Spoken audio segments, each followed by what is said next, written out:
तिकडे ठाणे जिल्ह्यात गेल्या 3 दिवसांपासून सुरू असलेल्या मुसळधार पावसाच्या पार्श्वभूमीवर भारतीय हवामान विभागानं जिल्ह्यासाठी रेड अलर्ट जारी केलाय।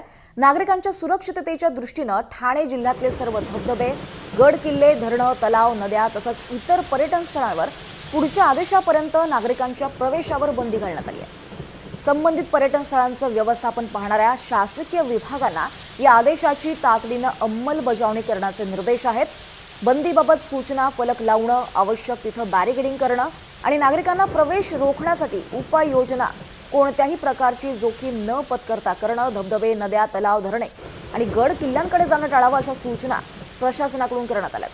त्यामुळे या सूचनांचं पालन करावं असं आवाहन करण्यात आलंय आणि केवळ अधिकृत माहितीलाच प्राधान्य द्यावं, अफवांवर विश्वास ठेवू नये असं आवाहन सुद्धा करण्यात आलंय।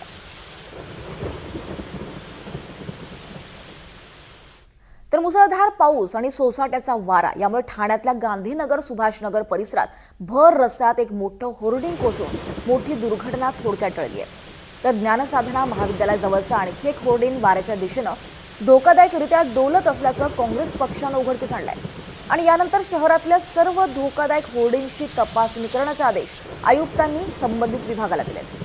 सोमवारी पोखरण रस्ता क्रमांक 2 इथल्या गांधीनगर, सुभाषनगर या परिसरात रस्त्याच्या मध्यभागी उभारलेलं एक मोठं होर्डिंग अचानक कोसळलं आणि त्यानंतर हा निर्णय घेण्यात आला आहे। आयुक्तांकडून शहरातल्या सर्व होर्डिंग्सच्या तपासणीचे आदेश देण्यात आले आहेत। ठाण्यामध्ये सर्व होर्डिंग हे तपासले जाणार आहेत।